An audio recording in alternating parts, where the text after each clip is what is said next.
of the House, pursuant to Standing Order 42.2, we will start with the supplementary order paper. First order. As per directions, Mr. Speaker, sir, we are in the supplementary order paper. Order number 1, administration of oath. Order number 2, communication from the chair. Sorry, I beg your pardon. I beg your pardon. Order number 2, communication from the chair. I have no communication to make at this point. Order number 3, messages. Order number 4, petitions. Order number 5, papers. Mr. Speaker, sir, we have a paper to be laid by Honorable Elijah Mwanginyaga, the leader of Majority Party. Very well. Honorable Elijah Mwanginyaga, leader of Majority Party.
Thank you, Mr. Speaker, sir.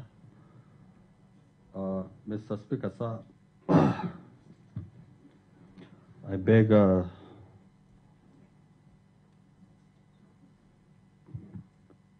Mr. Speaker, sir, with me, I have Nyandarua County supplementary budget estimates for the county executive and the county assembly for financial year 2023-2024, accompanied by the first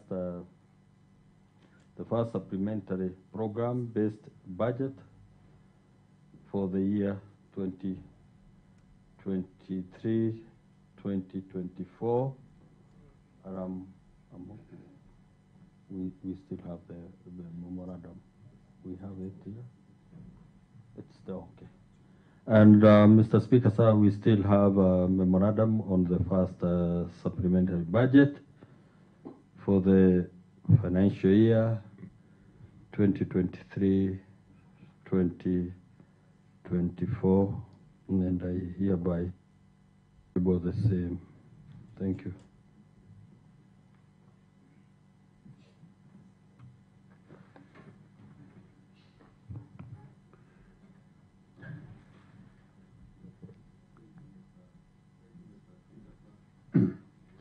Thank you.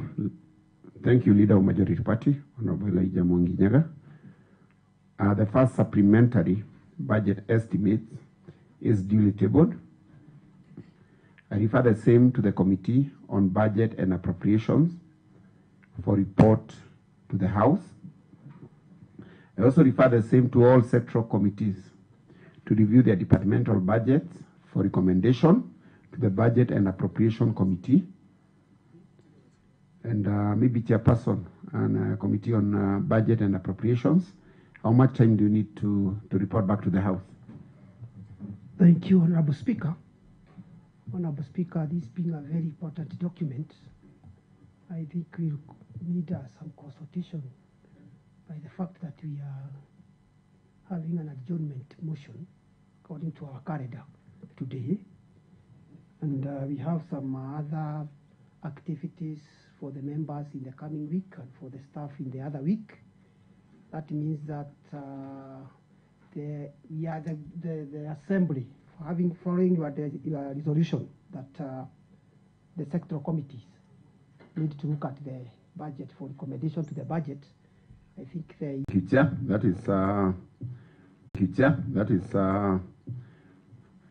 is about 35 days, all there about 6 weeks. So clerk ensure that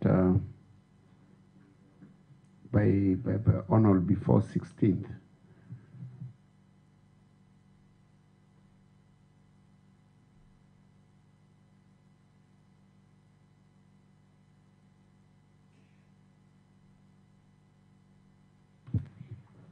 Thank you. The chairman budget having reported that the appropriate date would be from 16th. I direct the leader of majority party, Honorable Elijah Mwanginyaga, to liaise with the chair and the clerk and ask for a special sitting, considering that the house will be on recess on that date. Clerk, next order.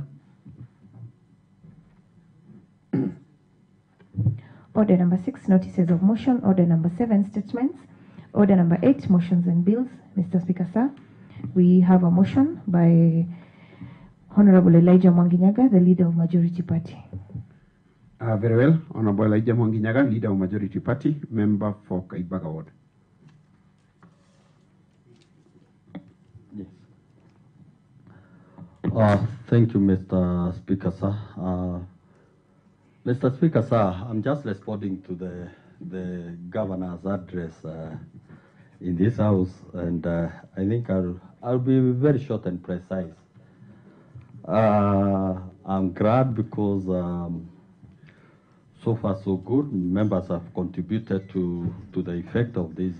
Yeah, and majority, I hope you are aware you are responding to the governor's debate. Yes. Oh, very well. I'm very much aware. At least you know, as a majority leader, I must be up to date of what is really transpiring in this house.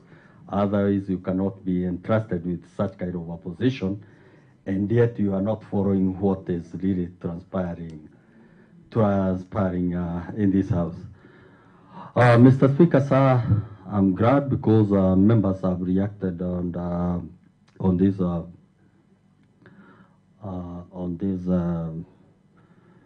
the policies that were articulated by the governor in this office, and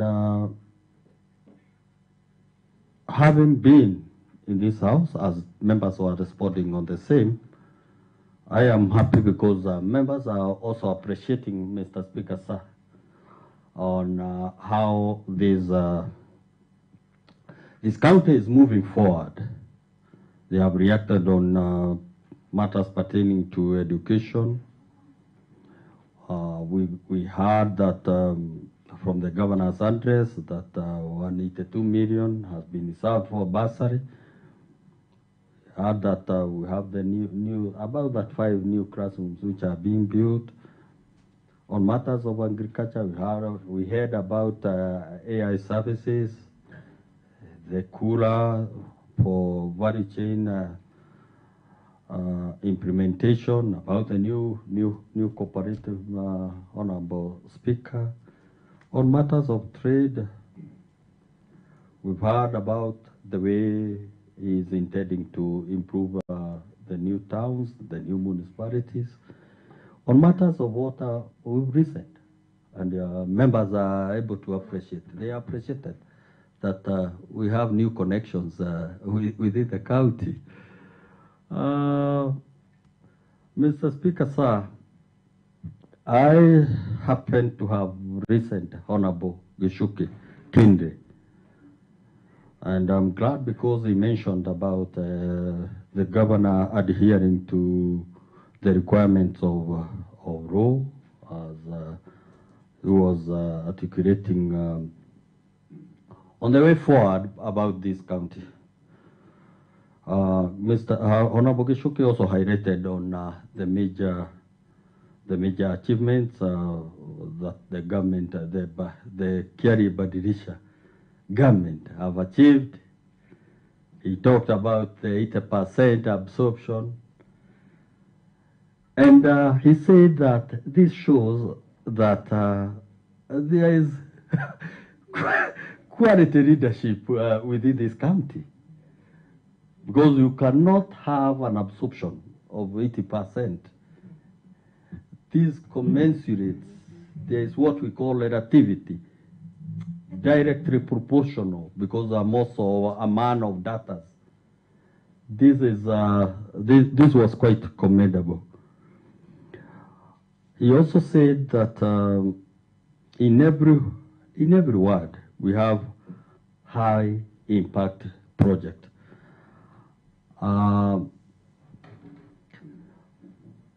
Honorable Gishuki, Honorable Speaker, also talked about the relationship between the county and the national government, the improvement of the way we are working together with the national government. He also talked about the good planning that we have, the prompt budget process. We are not delaying on matters of budget process. And he was very much happy about it. We have one of the most high, also one of the ranking members within this assembly, who happens to be Honorable Kumu. He's a ranking member, well experienced, well learned, and the head of the chair of budget. Can you repeat that now that he has just come in? Welcome. I said, Mr. Speaker, sir, that we had also contribution of one of the high-ranking members within this assembly, and I've said one of the most learned, who never passed through what we call parallel degrees. This was a regular student in the university. Those people who passed through the process, not because they have achieved, they have a lot of money, but because by virtue that they were bright. And point of order, Mr. Speaker. No. Honorable Mjeshe. Is it in order for Honorable Majority Leader just now to just compare parallel students and the regular student, only to demean the parallel student who have equal chance? It is only that maybe their grade was not all that appealing, but they are able to join the campus. Yes, majority. Yes. You know the speaker is supposed to rule on the point of order by Honorable Ngeshe before you proceed. And maybe my ruling is not based by the virtue that the speaker went through the parallel program. But I will say that everybody has equal chance, and a degree is a degree. So be it a parallel student or a regular student, a degree is degree. So just proceed without demeaning anybody with a degree, because I know the next move will be a private university versus a public university. Thank you, Mr. Speaker. Sir, I never intended to hurt anyone, but I was just articulating the process that the Honorable Kung has undergone, which has been seamless from Start 1, 7, Form 4 to university. But however, I was saying that I did keenly listen to his contribution, and he appreciated the elaborate good relationship which has been in existence in the county, the existent peace that have been portrayed by members in this county. He also talked on matters of absorption.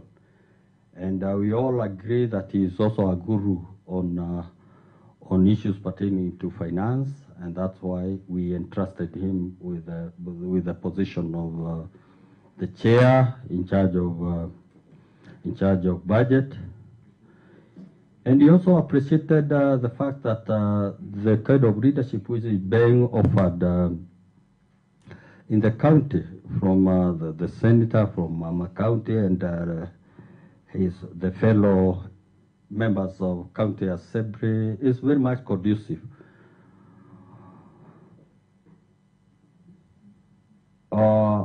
As an expert in finance matters, he said he was very much impressed by the rate of the percentage rate of absorption.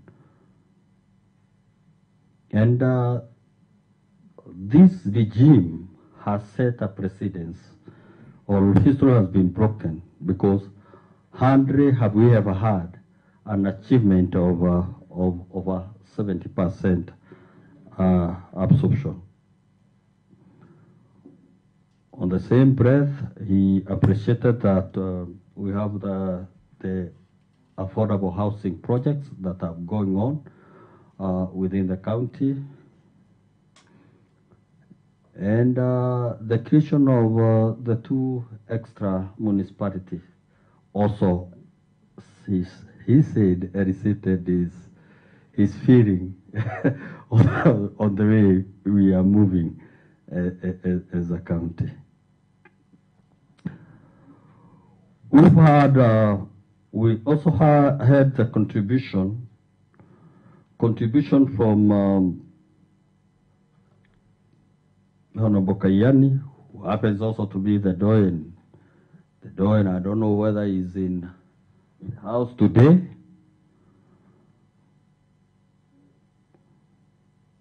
And he said, though he got the message from the governor, he wasn't contented with the way we addressed issues pertaining to the youth.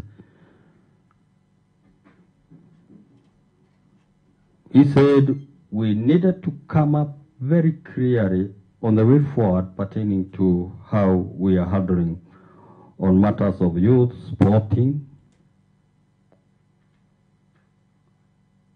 and he also gave his opinion that we also need to fast track on issues pertaining to, and to be specific, pertaining to Orkarau Stadium.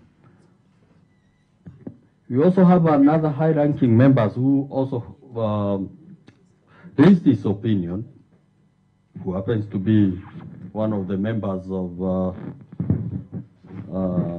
the speaker's what?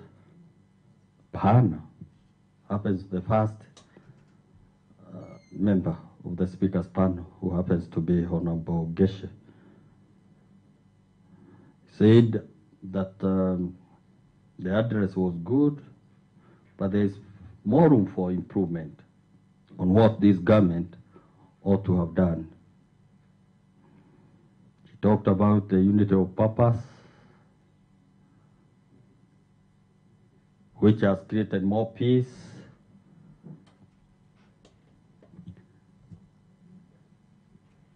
Showed about the way, though he wasn't contented with the way the current government is also restructuring the departments, which shows an increase of wage bill, and he was concerned, Mr. Speaker, sir. Talked about the appreciation about the bursary beneficiaries, which he said is quite okay. He talked about the farm inputs, where the government is also giving out the Nyandarua people the farm inputs.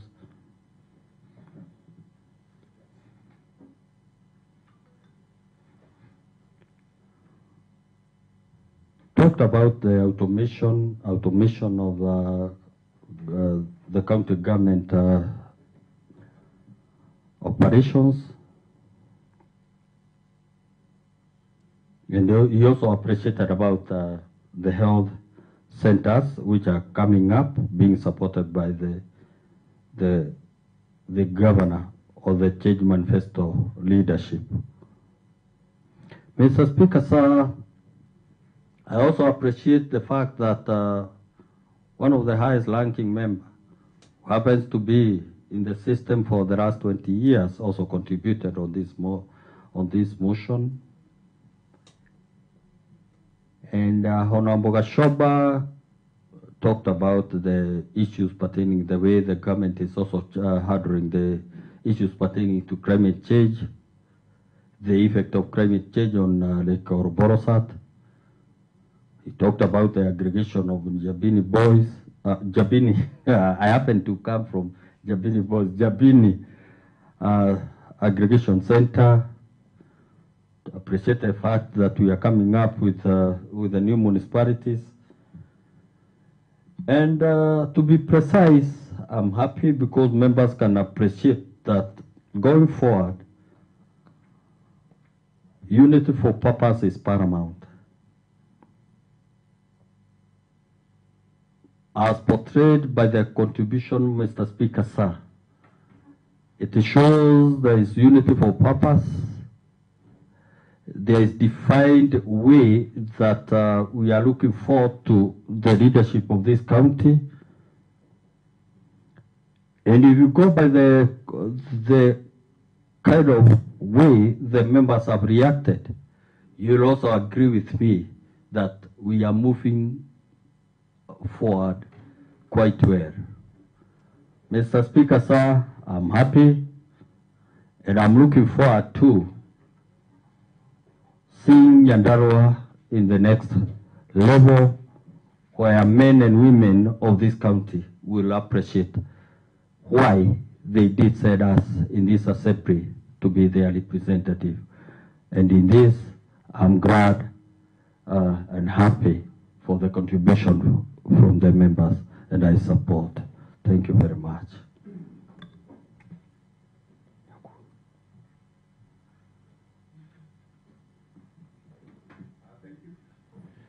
Thank you, Honorable Majority Leader. I now put the question, which is that the thanks of the Assembly be recorded for the exposition of public policy as contained in address of the Governor on the state of the county held on Wednesday, the 22nd November 2023. May those of a similar opinion say aye. May those of a contrary opinion say nay. And the ayes have it. Clerk, next order. Mr. Speaker, sir, under the same order, we have a bill to be presented by Honorable Peter Gadongo Kamau, the Chairperson, Committee on Education, Children, Gender Affairs, Culture and Social Services. Very well. Honorable Ibra, member for Murungalo, holding brief for Honorable Gadongo.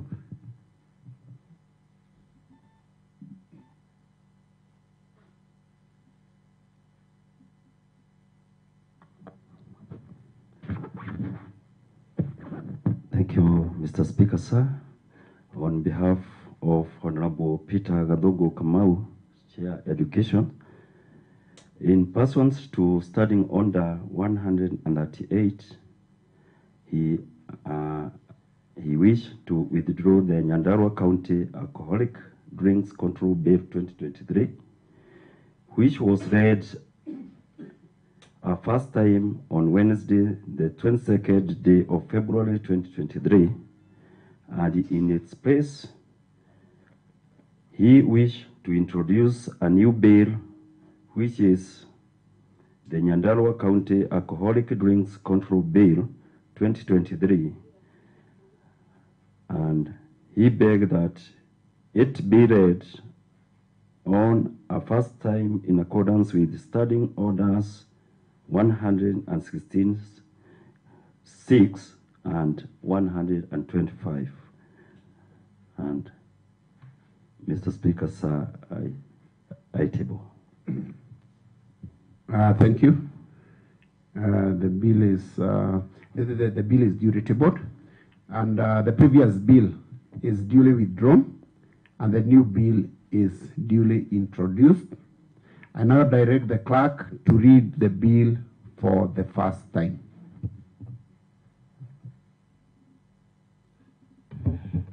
Kenya Gazette Supplement number 15, Nyandarua County Bills number 6, the Nyandarua County Alcoholic Drinks Control Bill 2023, a bill for an act of the County Assembly of Nyandarua to provide for the management, control, licensing and regulation of the production, sale, distribution and consumption of alcoholic drinks and for connected purposes. The bill is duly read for a first time, and I refer the same to the Committee on Education, Gender Affairs, Culture and Social Services. The committee shall conduct public participation, table a report within the set timelines in the standing order. I think the set timelines is 60 days. Clerk, next order. Mr. Mr. Speaker, sir, we proceed to the main order paper as per your earlier directions. Order number 1, administration of oath. Order number 2, communication from. Order number 5, papers. Mr. Speaker, sir, we have several papers to be laid by Honorable Elijah Mwanginyaga, the leader of Majority Party. Very well, Honorable Elijah Mwanginyaga, leader of the Majority Party and member for Kaibaga.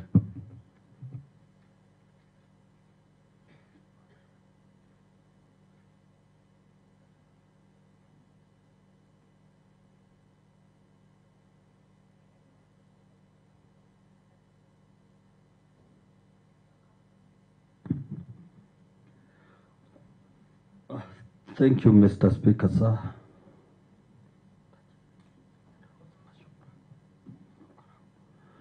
Thank you, Mr. Speaker, sir. Mr. Speaker, sir, I beg to table the following papers. Nyandarua County Special Plan 2020-2030. And I'll also be, at the same breath, be tabling the other document, that is Orkalau Municipality Integrated Strategic Urban Development is due 2023 to 2033. And I hereby, Mr. Speaker, sir, table the two documents together. Thank you. Thank you, the leader of Majority Party. I give directions. The Nyandarua County Special Plan 2020-2030 and Orkarau Municipality Integrated Strategic Urban Development Plan, that is 2023-2033, are duly tabled. I refer the plans to the Committee on Lands, Physical Planning, and ICT. Chairperson is the Honorable Gashino. How much time do you need to report back to the House?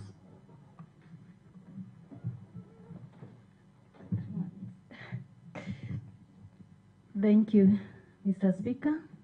On behalf of the Chair, I request that you give us 90 days. 90 days. Honorable Sir, you are the Vice Chair in that committee?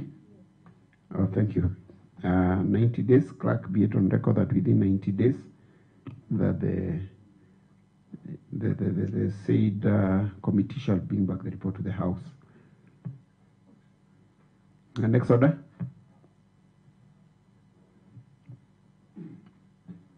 Under the same order, Mr. Speaker, sir, there are two papers to be laid by the leader of Majority Party. Yes, leader of Majority Party.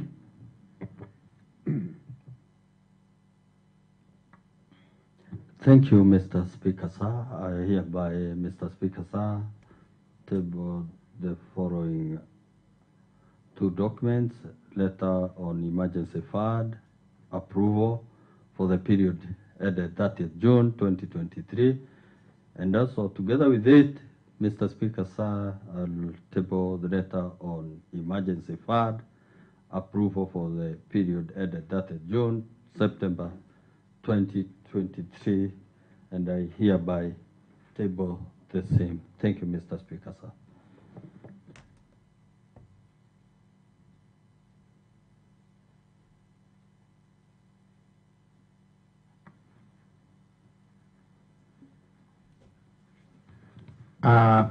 Thank you. Honorable members, the letters on emergency fund approval are duly tabled. I refer the letters to the Committee on Special Funds. Committee on Special Funds. Chairperson. Point of order, Mr. Speaker. Yes, Honorable Kongo.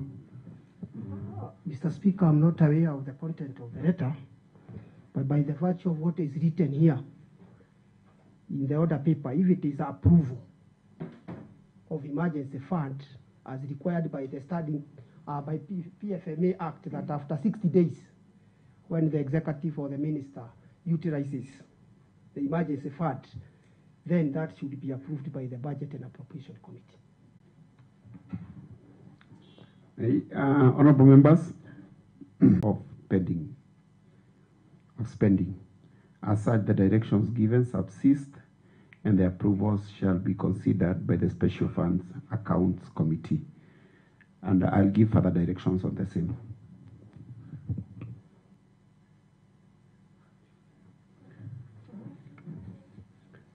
Honorable members, I want to take you back to 1st March 2022 as a report of the House and the recommendations therein as the resolutions of the House.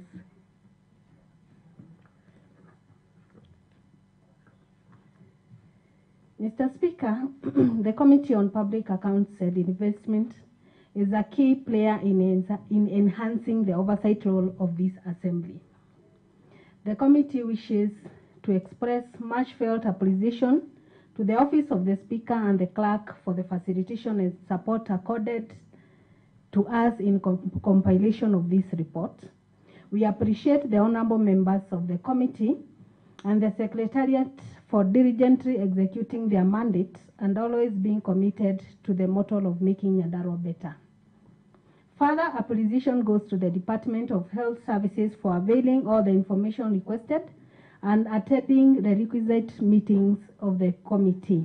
The committee also appreciates the honorable members of this assembly, one, for the patience with the confidence, for the patience and confidence in the committee as it exercised its mandate in compilation of this report, and two, for the lively and worthy contributions expressed and noted when preliminary reports on the COVID-19 rollout exercise was tabled.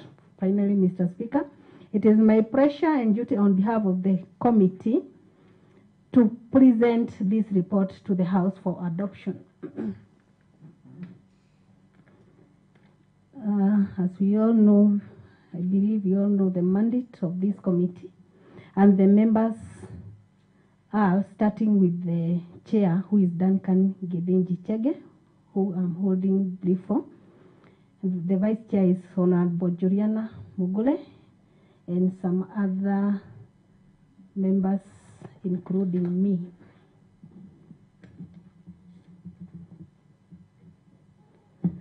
Mr. Speaker, the COVID-19 vaccine rollout in Nyandarua County. Kenya received its first consignment of AstraZeneca Oxford 19 vaccine in March 2021 as part of the COVAX facility. This was followed by more vaccines such as Moderna, Johnson & Johnson, Pfizer, Sinopharm from other development partners. The Ministry of Health launched a campaign and kicked off deployment plan for COVID-19 vaccines rollout on 5th March 2021. Nyandarua County received its first consignment of 3,000 AstraZeneca Oxford COVID-19 vaccines in March 2021. The vaccines were first administered at JM Karaoke Memorial County Referral Hospital before being rolled out to other facilities in the 5 sub-counties. As at that 1st March 2022, the special audit team established that the county received 353,052 vaccines doses as tabulated in a chart here. Moderna, there was 56,518 doses. Johnson, there was 37,000 doses. Oxford and AstraZeneca, there was 145,506 doses. Pfizer, there was 114 and 28 doses, which was a total of 353,052 doses. Mr. Speaker, the Senate requested the Office of the Auditor General to carry out a special audit to determine whether county governments were using COVID funds effectively and lawfully. The Auditor General, as per the Constitution requirement, availed the report to the Assembly for scrutiny and follow up on the recommendations. Mr. Speaker, this report is issued pursuant to requirements of Article 174, 195(3), and Article 229(8) of the Constitution of Kenya, as well as the Assembly Standing Orders. The methodology that was used, the committee requested the CCM Health Services to respond to the queries by the letter dated 12th December 2023 and referenced as such in this report. The CCM responded by the letter dated 7th November 2023 and referenced as such in this report. The committee considered the response and found it insufficient. The committee thus resolved to request for further submissions and to invite the CECM to a meeting to give oral submissions to the queries. This was done via letter dated 30th October 2023 and referenced as such as written here for the meeting. The CCM was expected to appear together with any other officer that would be relevant in responding to the audit queries. The CCM, accompanied by the officers from the Health Services Department, responded by letter dated 7th November 2023 and referenced as written here in this report and also appeared before the committee on the 8th of November 2023. During the meeting, the committee received oral submissions and oath from the county executive member and representatives from the department, and it was agreed that within 7 days of the date of the meeting, the department submit the following documents to the office of the clerk. First, a list showing the distribution of beds procured at 25.9 million. 2, the cabinet memo plus the assembly approval receipt, which authorized the reallocation of 89,354,000 COVID funds from COVID expenditure to development of a center of disease surveillance and control at Mirangine.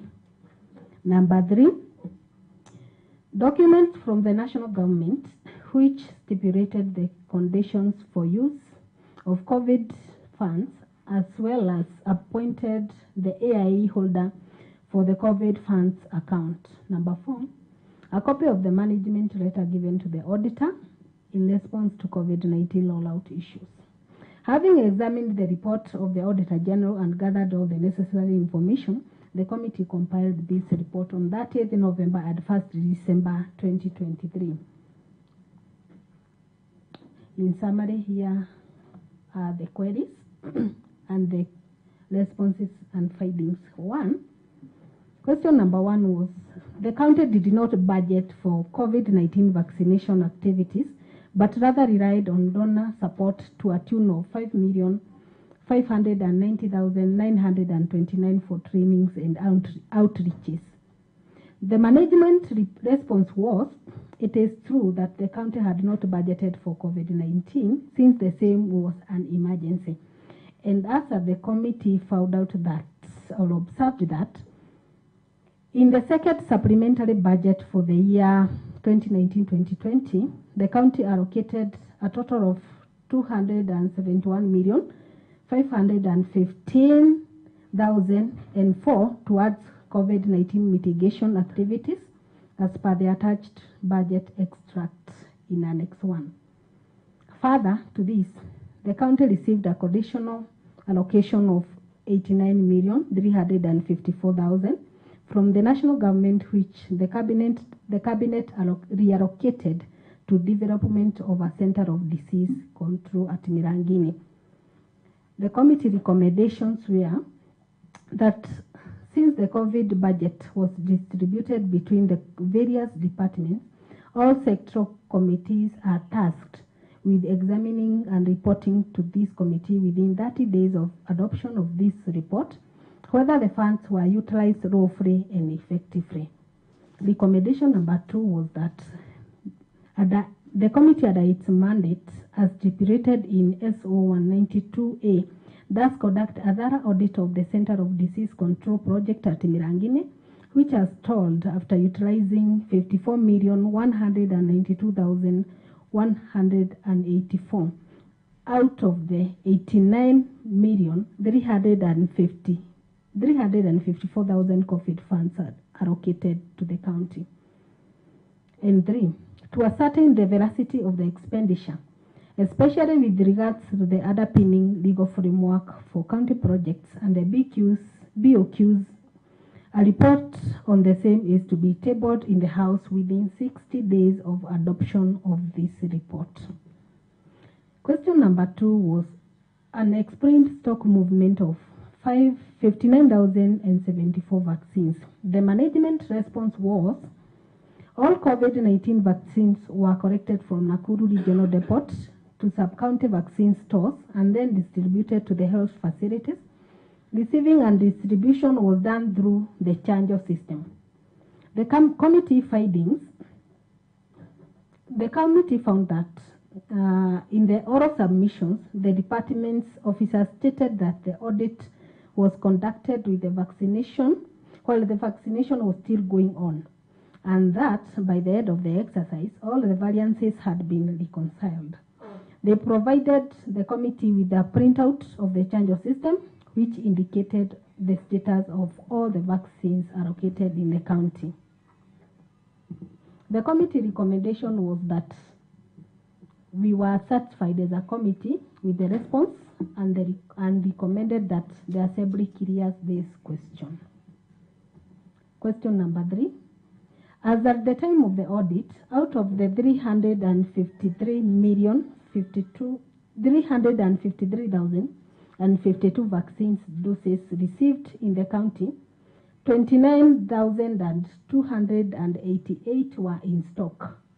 4,680 were either damaged or gone to waste, while there was an unexplained variance of 48,300 vaccine doses valued at 29,884. In addition, there was lack of proper record keeping and failure to use the chanjo system to receive vaccines in some instances. Facilities were borrowing vaccines from each other outside the chanjo system. The management response was that there was no variance of vaccines. Updating of the vaccine ledgers was done. In addition, interruption of network resulted in later entries. And the committee found that there was disconnect between what was received at the facility and what was utilized in most facilities. This may have been caused by the network challenges as stated and the fact that the medical officers, who were few, had to multitask between record keeping and giving out the vaccines. So the recommendations of the committee was that in case of such occurrences in future, adequate personnel be engaged to offer logistical support to the medical staff. I think I need some water. Question number 4. There was expired doses totaling to 18,708 that had not been disposed of by the time of the special audit, which is against the disposal requirement as per section 6.1 of the WHO standard operating procedures on waste management of COVID-19 vaccine vials and ancillary supplies.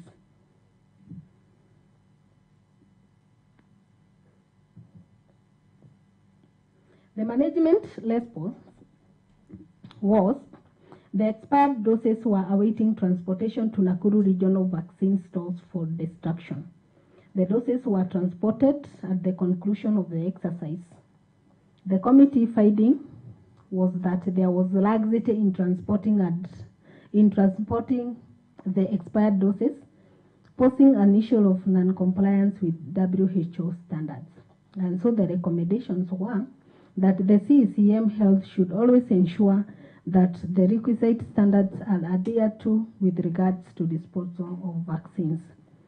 Question number 5 was the audit revealed that disposal of the 4,604 damaged waste vaccines in 72 out of 83 facilities did not comply with the guidelines provided by WHO.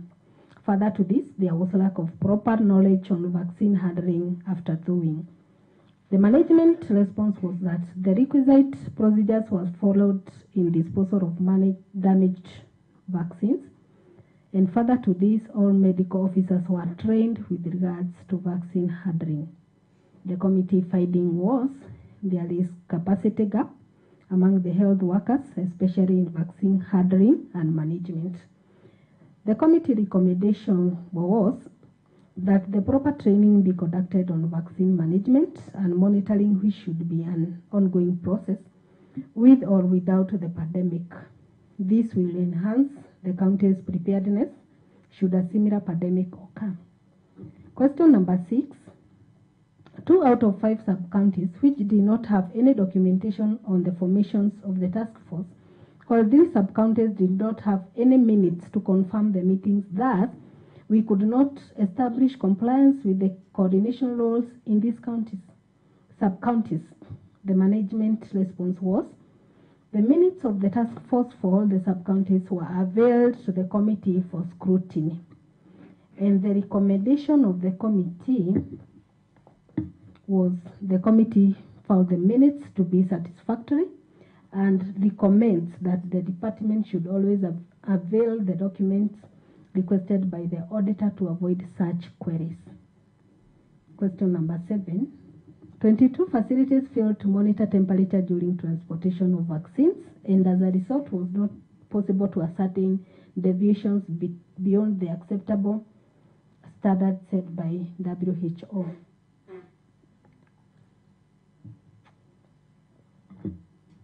The management response was, the vaccines were transported in cold packs whose temperatures adhered to the required range of between 2 and 8 degrees Celsius. The committee findings and recommendations was, the committee was satisfied with that response and recommends that the assembly clears the query. Question number 8 was, further, out of the 83 facilities, 69 facilities had received tablets from the MOH for use in recording vaccine receipts and administration. Of the 69 facilities that had received the tablets, only 59 facilities reported their tablets as functional and being put into use.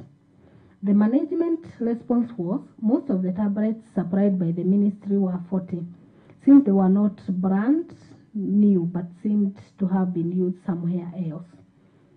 And the committee's findings and recommendations was failure to ensure that the tablets were operational, affected monitoring and supervision at the county and facilities level negatively.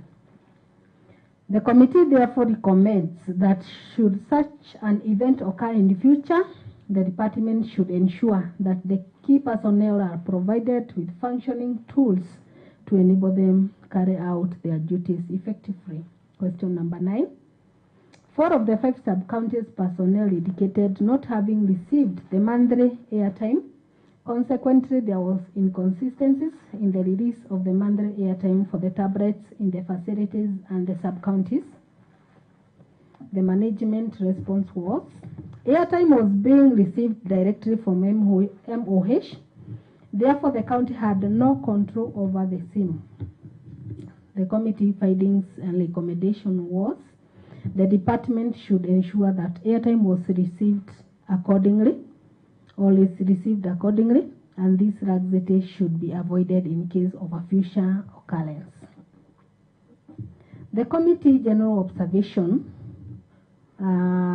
was, the committee could not ascertain the veracity of the donor-funded expenditure amounting to 9,754,629, since it did not receive schedules and payment vouchers for the same, as the department stated that the donor partners took custody of the documents and the payment was done directly via M-Pesa.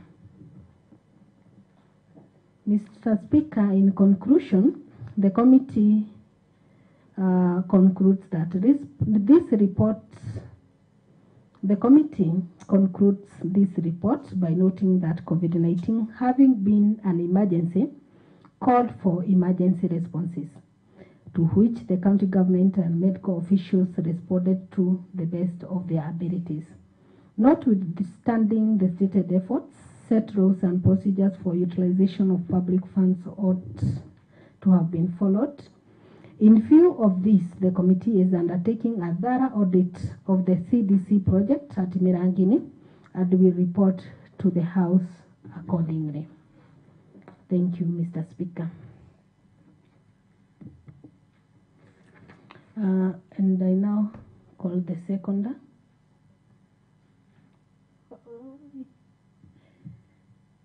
Hussein Kasana to second. Yes, Honorable Hussein Kasana. Thank you. I propose the question, which is that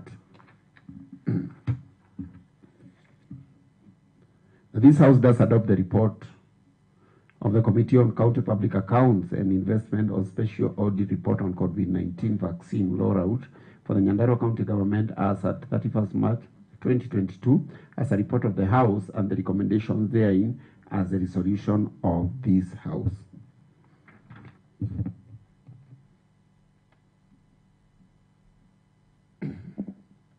I now put the question, which is that this House does adopt the report of the Committee on County Public Accounts and Investment on Special Audit Report on COVID-19 vaccines rollout for the Nyandarua County Government as at 31st March 2022 as a report of the House and the recommendations therein as a resolution of the House.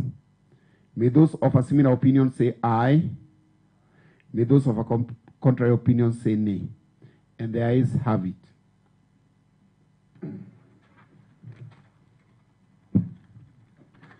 Maybe before we proceed to the next order, I wish to give directions in regard to order paper number 5, touching on the two papers that were laid by Honorable Esther Wangari, holding brief for Honorable Duncan, which I had stated that I have, based on the decision and directions on Standing Order 197-2 and Section 114 of the PFM Act, I noted that there was duplication of functions when the Budget and Appropriation Committee considered the approval of spending. As such, the directions given subsist and the approvals shall considered by the Special Fund. I undertook to give further communication in regard to that, and I wish to state that the letter from the County Treasury seeking the approval of spending of emergency funds is based on the precision of Section 114 of the Public Finance Management Act, that is of 2012. Section 110 of the Act provides that the emergency fund should contain money that is from time to time appropriated by the County Assembly. The mandate of the Assembly's committee are to clear. The Budget and Appropriation Committee is required to appropriate funds for the approval of the House. On the other hand, Standing Order 197 places the mandate of the examination of the accounts of the emergency fund on the Special Funds Accounts Committee. Honorable members, the previous approval of spending on the emergency fund was done by the Budget and Appropriation Committee. Concerns were raised when both committees requested for information and even invited the CEC member to provide similar information. To deal with this matter and to provide clarity, I have referred the letters seeking approval of spending to the Special Funds Account Committee in accordance with Standing Order 197. Maybe Chairperson, and I believe in this case, still Honorable Esther Wangari, you may tell us how much time do you need? Thank you, Mr. Speaker. I think 30 days after recess. 30 days after recess. Clerk, be it on record that 30 days after recess, the Honorable Duncan Gedenji Chege will bring back the report back to the House. Clerk, next order. Under the same order, Mr. Speaker, sir, we have another motion to be moved by Honorable Isaac Kamambai, the Chairperson, Committee on Water, Environment, Climate Change and Natural Resources. Yes, Honorable Isaac Kamambai, Chairperson, Committee on Water, Environment, Climate Change and Natural Resource, and member for Githiora Ward.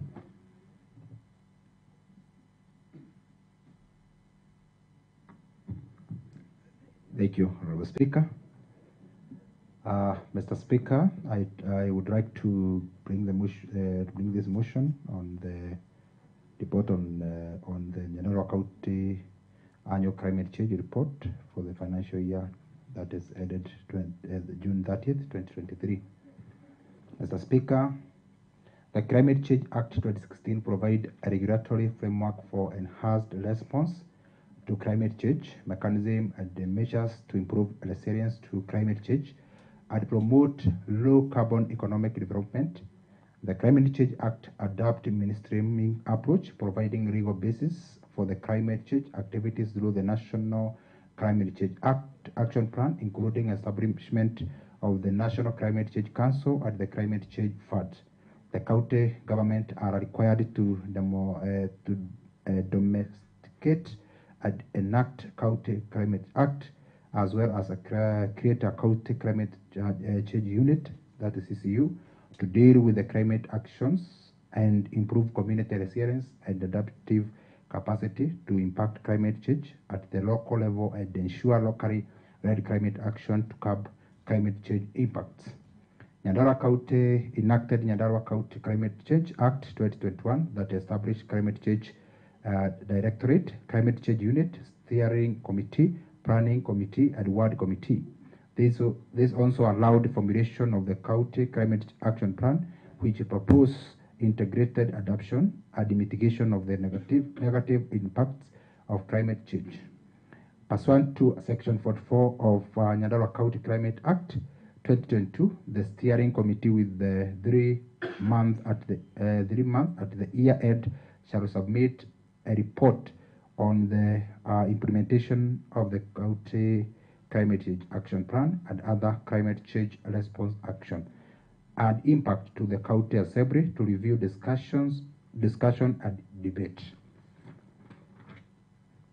Chapter 2, Committee Findings and Observation. Mr. Speaker, sir, the committee considered the climate change annual report for the financial year 2022-2023 as at 30th June 2023 and noted the following. 1. Establishment of the Climate Change Unit. In compliance with the Section 8 of the Act, the department established the Climate Change Unit by carrying out a competitive recruitment process for the director and 2 officers. As per Section 7, the unit is composed of the Secretariat responsible for mainstream and coordinating climate change initiatives throughout all departments of the county government. Finding, Mr. Speaker, member of the Climate Change Unit have a permanent job so the outcome of the general election has no bearing on their term. Establishment of the Climate Change Committees. The Climate Change Unit, which coordinate climate change action across the county, facilitated in establishment of the Steering Committee, Planning, and the Ward Committees. The functions and the composition of the committee were done as created by the Act. Steering Committee, it comprises of 13 members appointed by the governor, who among others include the Deputy Governor as the chairperson, CCM in charge of water and climate change, CCM in charge of county treasury, CCM in charge of agriculture, and CCM in charge of health. Planning Committee, the committee is comprised of the chief officer in charge of the climate change, who is sit as the chairperson, 16 members, the majority of whom are directors, did not require reconstitution. Following the conclusion of the second regime, the chief officer was the only member to be replaced. Ward Committee, they were established in every ward. They comprise of 9 members representing diverse interests in the community. The composition includes 1 male, 1 female, youth, male and female, a person living with a disability, a representative of the relevant sector appointed per ward by the member of County Assembly, representative of the relevant sector appointed by the ward administrator, a person representing community-based organization in the ward, and ward administrator who is an ex-official member and shall be the secretary with no voting rights. Finding, Mr. Speaker, it was found that during the year under review, His Excellency the Governor appointed members to the steering committee. However, there was a gap in the management and the reporting of the climate change unit as it became evident from the interaction with the Deputy Governor that the committee had not been reconstituted during the previous administration. Not all ward committees are fully constituted since some county assembly members have not county assembly members have not appointed their representative. Training. Training was required to guarantee the successive execution of the mandate of the 9 ward committee members that had been established and commissioned in each of the 25 wards within the county. Variety of the topic were covered in the training, including proposal development, global policy, understanding mitigation, adoption of climate change, and climate risk hazard and vulnerability. The climate change unit identified trainer of the trainees, that is TOT, primarily young people from the ward committee who underwent training to help with the ward committee training. The Friends of the Kinango Plateau and Lake Oroborosat Community Conservation Group provided the training of trainers with the training on the biodiversity and critical habitat conservation. Additionally, grievance address mechanism training were held which facilitated the formation of the committee to address maybe Honorable Majority Leader, consult in low tone. I noted that you are engulfed by Honorable Esther and Honorable Mugaki. So be on low tone. Formation of a committee to address complaint resulting from the grassroots implementation of FROCA. Finding some members of the ward committee did not show up for the scheduled training because there was effective communication regarding it. All training sessions for the ward committee were held in the Olkarau sub-county, mainstreaming of the climate action in development plan. The CCU assured that the climate action highlighted in the action plan were integrated into the CIDP3 and scaled down in the annual development plan ADP for the implementation across the county sectors over the next 5 years. In order to increase community resilience to climate change, the unit track and report on the execution of the climate action and budgeted and planned. Finding the CIDP3 incorporated climate action plan to be implemented from the financial year 2023-2024. Preparation of the CIDP3 and ADP was the action carried out during the year ADA review. Fulfillment of the financing locality, that is a FROCA, granted minimum access condition, that is MACS. The CCU ensured that the county met the minimum access condition for the qualify for the FROCA. The MACS include the free operationalization of the CCU to ensure effectiveness implementation of FROCA program, appointment of the CCM in the charge of climate change by the governor, opening of the special purpose account SPA for the county climate institution, support CCIS and the county climate resilience investment CCRI grant for the county climate change fund, that is CCCF, approved the work plan and budget for the use of CCIF grant. Signed FROCA participation agreement, designated CCU and adequately staffed with designated climate change chief officer and fund administrator, designated climate change director, 2 climate change officers, seconded environment safeguard local officer, FOCA officer, seconded social safeguard and grievances redress mechanism FROCA officers, economic planning officer in charge of monitoring and evaluation in the program, designated program accountant, county risk assessment report, county climate change action plan 2023 to 2027 5 years plan, establishment of climate change fund with county contribution of at least 2% of the county development budget. Finding, although the county had qualified for the FROCA and satisfied all MSC requirement with the allocated time, the Assembly had not yet approved the fund regulation. Risk and vulnerability assessment, a process and guidelines workshop was held by the project implementation unit PIU to kick off the participatory county climate risk and vulnerability assessment with the assistance of a convenant of the mayors Sub-Saharan African, a cross-sectoral technical working group, that is TWG, was formed to oversee the process and receive training. The team conducted stakeholder mapping, analyzing the identification of relevant stakeholders to be engaged during the PCRA workshop, ward level stakeholders. Engagement was conducted to collect data on the climate hazard and risk impact adoption and strategies, priorities, investment areas. PCRA report was then developed with the help of the county level stakeholder engagement involving county government, department, and national government agencies, among others. The report was approved by the cabinet. Finding the unit undertook risk and vulnerability assessment throughout the county and identified risk and measures to be taken in the county. The Nyandarua County Climate Change Action Plans 2023-2027, Nyandarua County 2023-2027 Climate Change Action Plan was created via participatory approach in addition to highlighted common climate hazard and risks that affect different wards.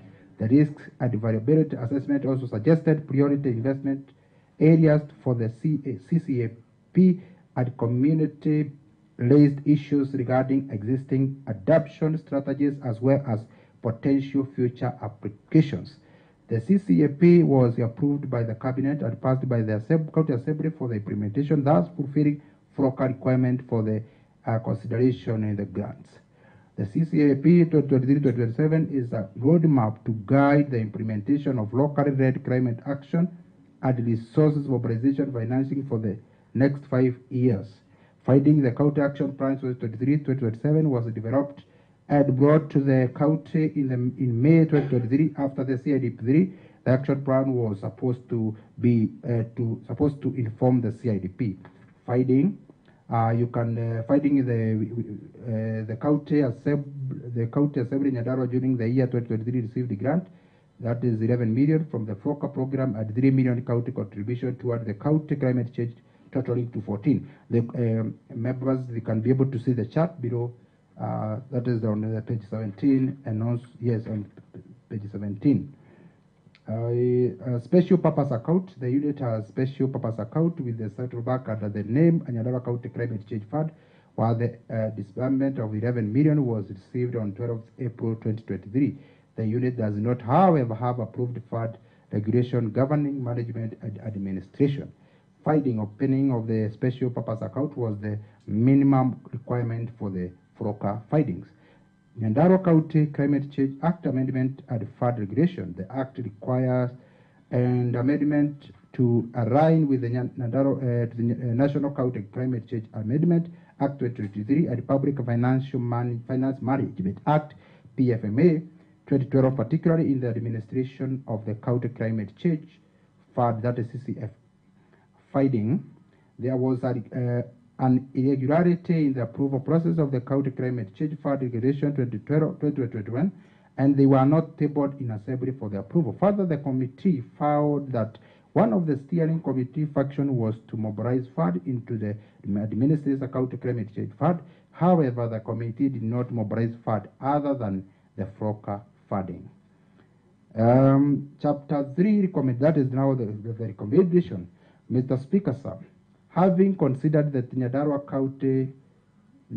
Climate Change Annual Report for the following year ended to June 30th, 2023, the committee recommends as follows: that within 60 days, the County Executive Committee member in charge of water, climate change, and natural resources does submit the Nyandarua County Climate Change Fund regulations to the County Assembly, failure to which no further spending after the lapse of the timelines without approved regulation. That the County Executive Committee member in charge of water, environment, climate change, and natural resources does ensure Nyandarua County Climate Act 2021 is aligned with the National Government Climate Change Amendment Act 2023 and brought to this House within 60 days. That in future, to ensure smooth transition between county government after elections, the director in charge of climate change unit is held responsible for adherence to the timelines for reporting as provided in the Nyandarua County Climate Change Act. That pursuant to section 29(1), section 29(1), I think 6, of the Nyandarua County Climate Change Act 2021, the elected members of the County Assembly does submit the names of the representatives of relevant sector to the Climate Change Unit within 14 days, failure to which the previous representative shall be deemed to have been appointed by the default. That the County Executive Committee member in charge of water, environment, climate change, and natural resources does ensure that the expenditure from the grant is within the allocated budget.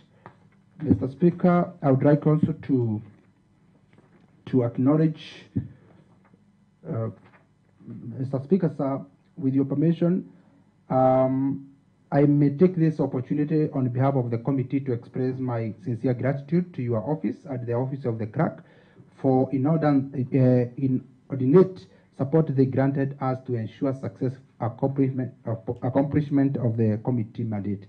Mr. Speaker, sir, I wish to acknowledge the immense support from the member of the committee and that of the Secretariat for their commitment during the engagement with the executive at the completion of the committee's report.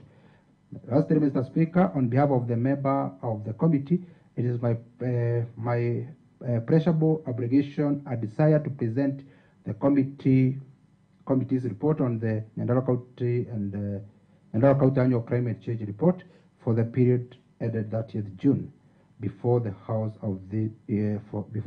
for its consideration for adoption. Thank you, Honorable Speaker.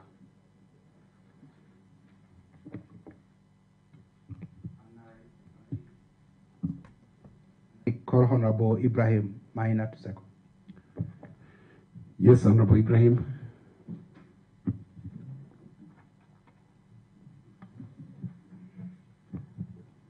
Thank you, Mr. Speaker, sir.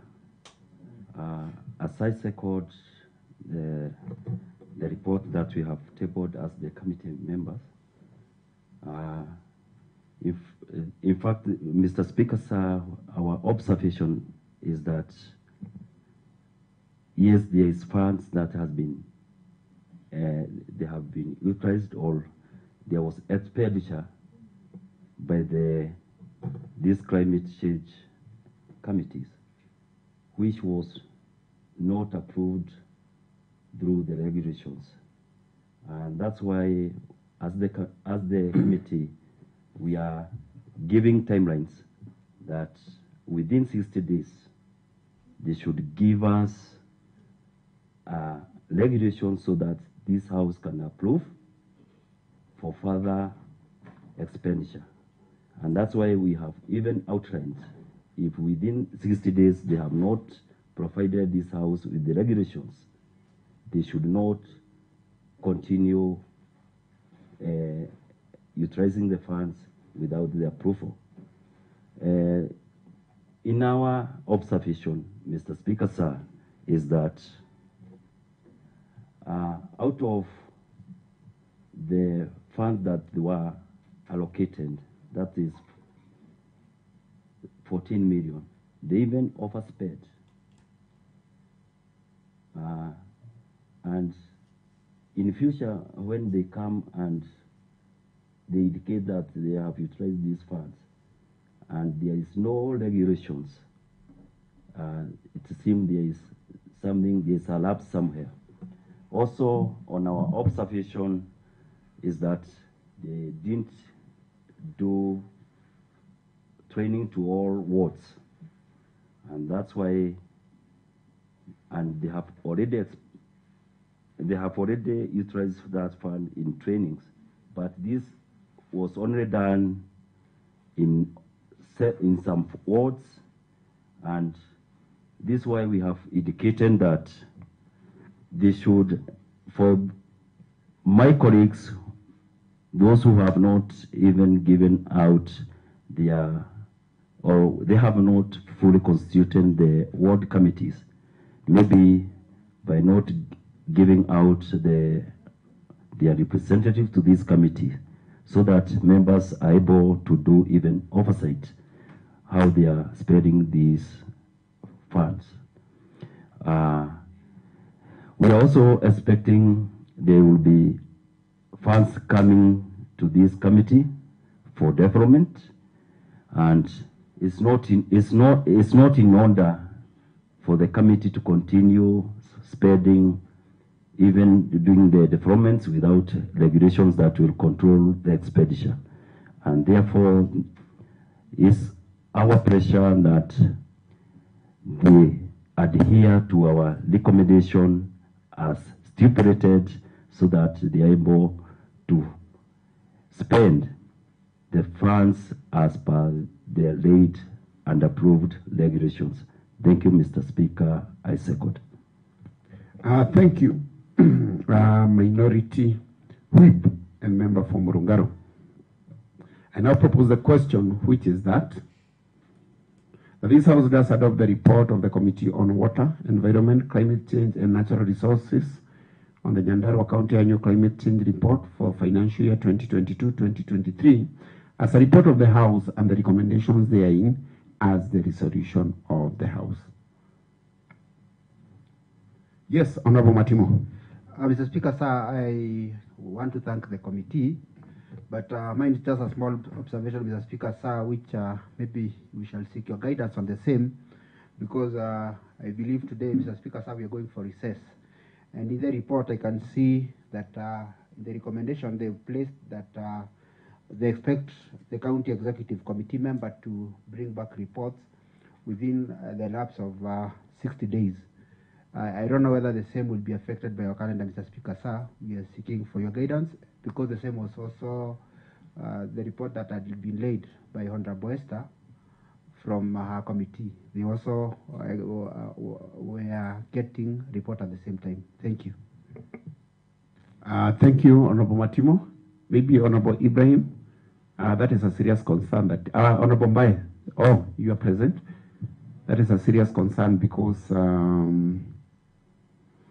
60 days will be around 4th, we will still be on recess. So you should consider after 13th. So you have the leave, you have the right to raise and state whether you want to amend that to take it to after 13th. Honorable Speaker, I may choose that they call for a special sitting on the same. I don't know whether can work.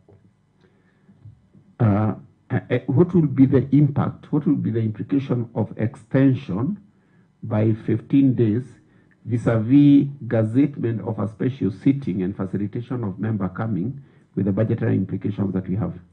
Consider the two.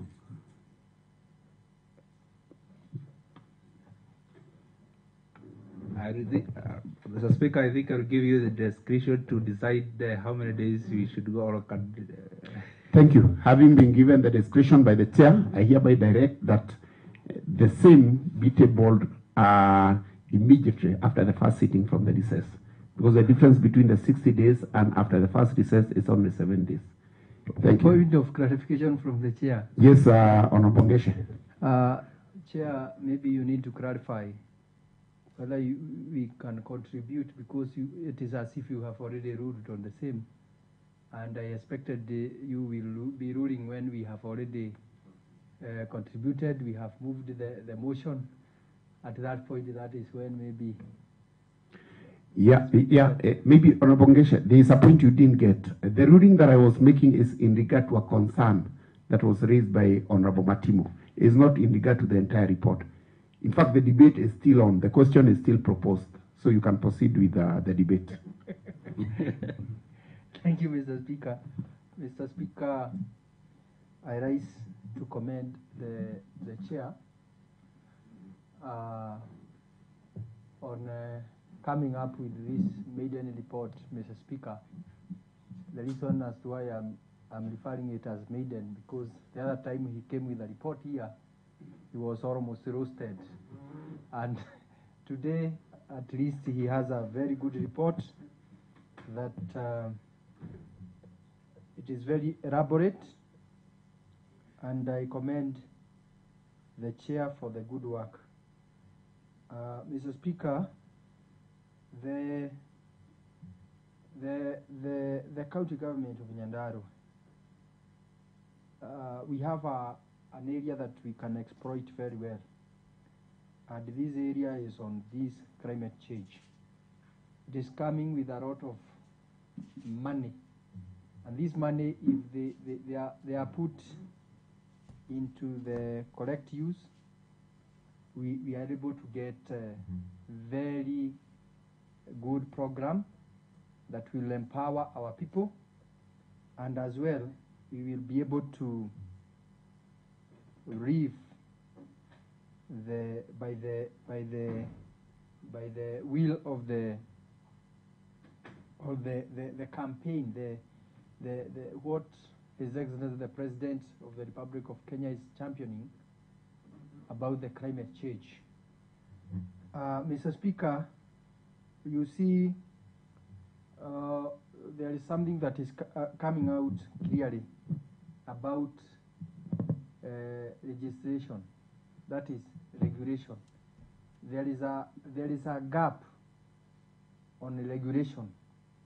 We need to fast track this such that we have the good structures, because when we don't have good structures, you find that we may lose money as a county. And when we lose money, that translates to incompetence.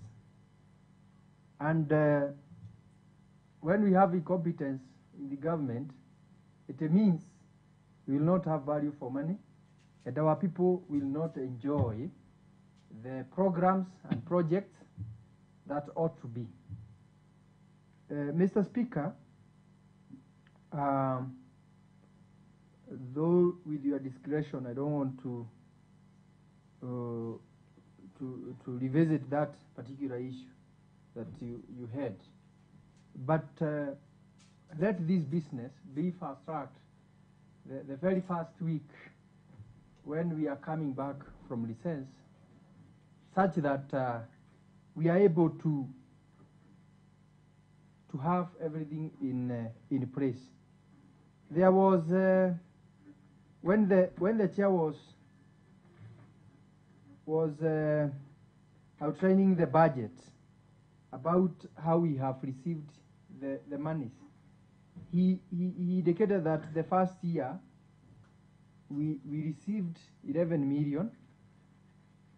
That is the page that I'm looking. That is because I want to indicate something. I don't know whether it was only in his.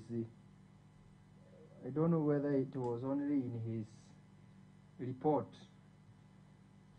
Because the one that I'm seeing in page 15 here is that we got the county government during the year 2022-2023 received grant of 11 million for FROCA program and 3 million county contribution toward county climate change fund, totaling to 14 million. And I don't know whether this one I missed it, because now when you look at the following year, you'll find that the money increases. The reason as to why the money increases is because we are able to go as per the program requirements. Actually, we received 11 million because we never, somehow we were not complying. And I recall when we had an engagement with the executive, we were shown even the score, how they have scored, such that they can now get even more money. So it means if we get this money and now the implementation is done, we will be able to get even more money. And by the end of the day, it is our people who will be able to benefit much.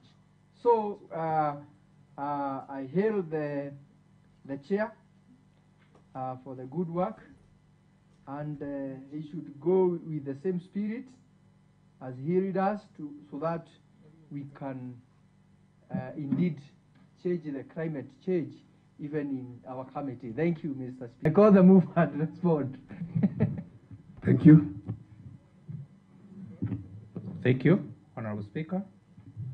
I'm very grateful to the committee and also for the support that they have given to the because they are the members. They have done a lot.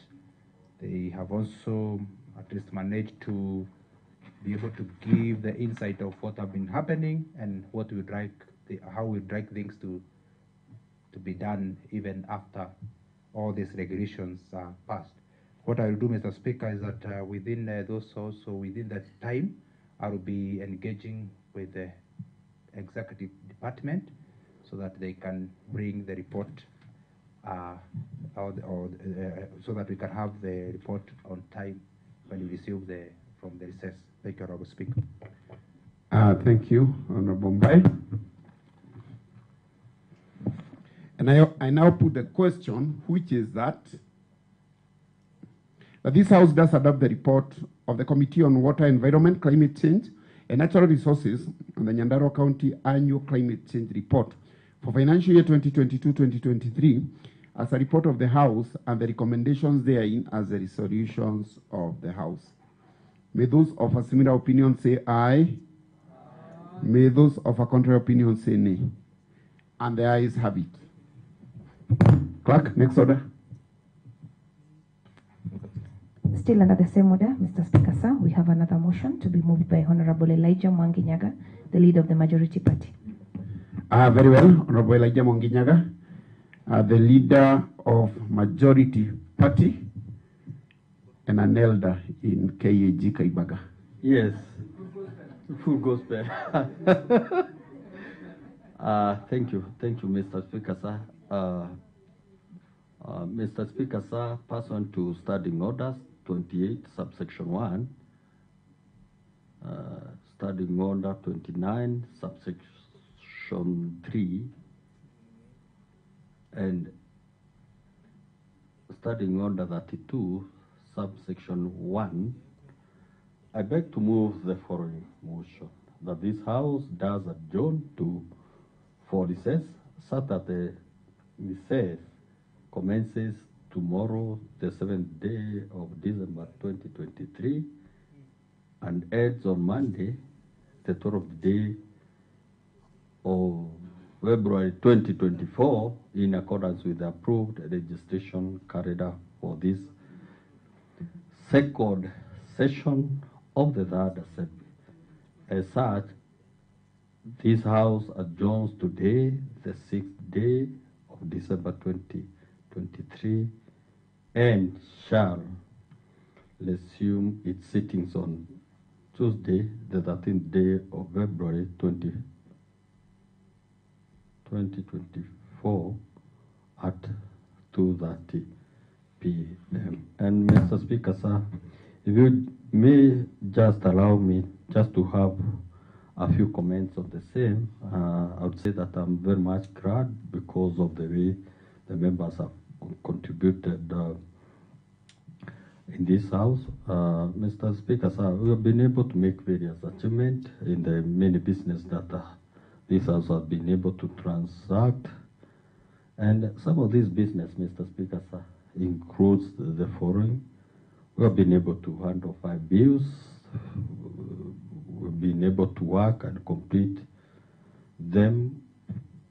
And for example, we have been able to handle Nyandarua County Finance Bill 2022, been able to handle Nyandarua County Revenue Board Bill 2022, Nyandarua County First Supplementary Appropriation Bill 2022, Nyandarua County Second Supplementary Budget Appropriation Bill number 2, 2022-2023. Indeed, we've been able to do much as an assembly.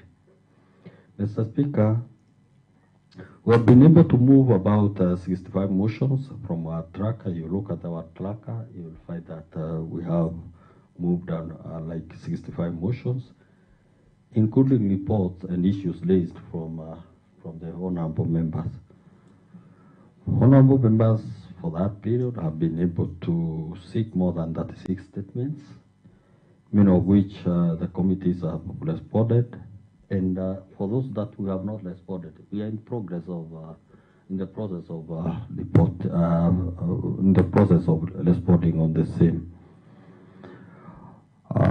Mr. Speaker, let me appreciate the members of the entire Nyandarua County fraternity. We have had the technical people, research people, and the members from the crack ship. Their unprecedented support have been of great help in this assembly. They have helped us to create the right environment for us to conduct our business in this assembly. And I'm glad because we have been able to execute our mandate, Mr. Speaker, sir. You know very well we do represent our people. And I'm glad because members of this county assembly have carried their duties with decorum, with respect, with mutual respect towards each other. And we have also been able to defend the independence of this institution, Mr. Speaker, sir. What I can say is that, as I sum up, your profound leadership in this house has been of a high level. You have read without prejudice. You have left it to the members of the assembly to have a dignified debate, and you have always respected the decisions that have been made in this house. We are happy with that kind of leadership, and we are looking forward to tackling the various issues that are affecting this county when we resume back in February. I want to wish every member of this honorable house a great moment. Have a Merry Christmas and a prosperous Happy New Year. Hopefully we'll come back once more in this honorable house and dispense with the services with the objectives that have been set by these honorable members of this county, so that after 5 years we'll also all be happy as residents and all members of this county, that is Nyandarua County. And Mr. Speaker, sir, I wish to thank you and wish members and the entire fraternity of this honorable house a great moment.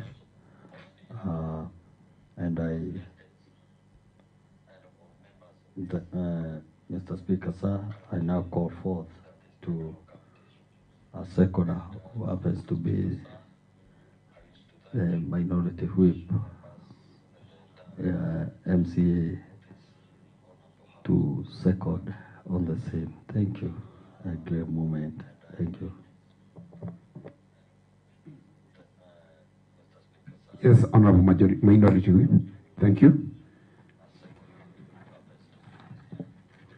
Honorable members, I now propose the question, which is that this house does adjourn for recess, so that the recess commences tomorrow, the 7th day of December 2023, and ends on Monday, the 12th day of February 2024, in accordance with the approved legislative calendar for this second session of the Third Assembly. As such, this house adjourned today, the 6th day of December 2023, and shall resume its sitting on Tuesday, the 13th day of February 2024, at 2:30 p.m. Yes, Honorable Pongeshe, member for Kipipiri. Thank you, Mr. Speaker. And the proprietor for Mangeche Enterprise. Thank you, Mr. Speaker.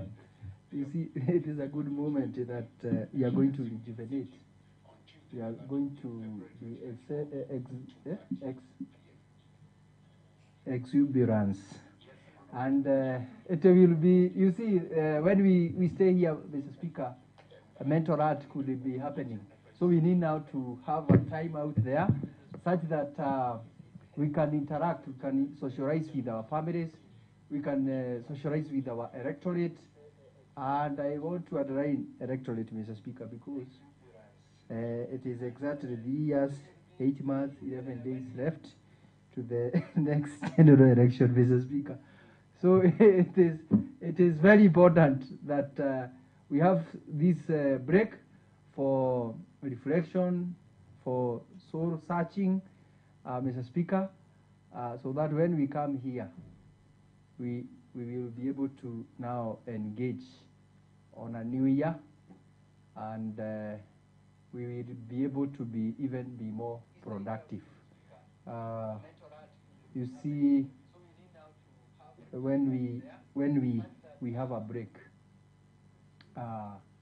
we will get new synergy. So 100% I support. It is timely, and we welcome it, Mr. Speaker. And indeed, we are happy for the session, that session that we have been in.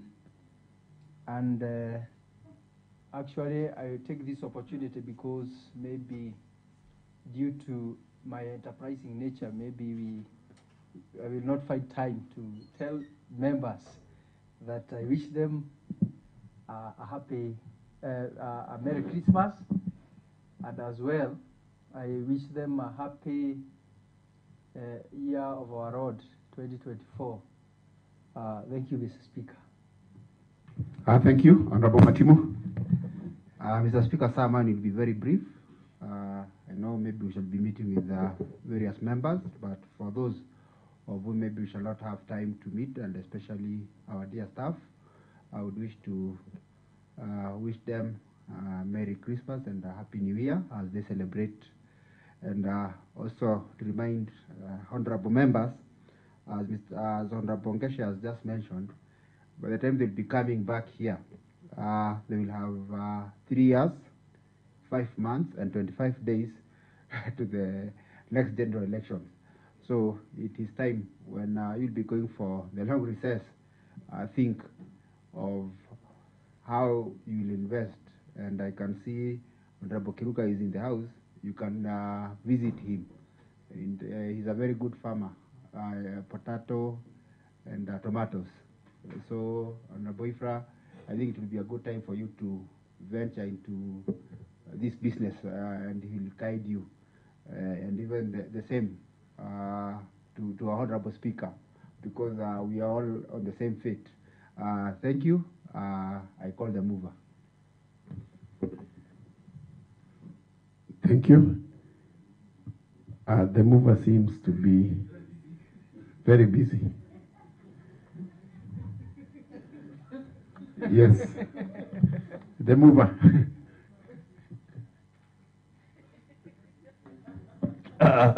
Thank you. It's like we had proceeded only says, but however, you know, as majority leader, you know, also you have to create a lot of network within the assembly, and I'm glad because there was some consultation with some of the members of this assembly. But however, Mr. Speaker, sir, I'm glad and happy, and as I've said, I'm hoping that all will be well. We are glad because the Lord has taken us through the journey, and we are expecting that we'll be coming forth. We'll be coming forth back full of energy and vigor and vitality to work for the people of this county. Thank you, Mr. Speaker, sir, and wish every member a great moment. Thank you. Thank you, Mr. Speaker, sir. Thank you, the Honorable Majority Leader of Majority of the Leader of Majority, the Honorable Mwangi Nyaga. Honorable members, pursuant to Standing Order 29.3, this motion does not require a question to be put. And as such, honorable members, I wish you a happy festive season And I hope the period for recess shall give you a time to rejuvenate and also have ample rest. The session has been very busy and tasking, and I appreciate the good work done by the great members of this honorable house and our great staff.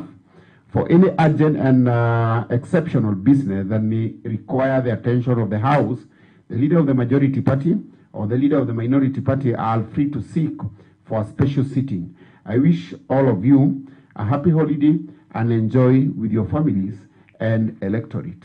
As such, honorable members, I now adjourn the House to Tuesday, the 13th day of February 2024 at 2:30 p.m.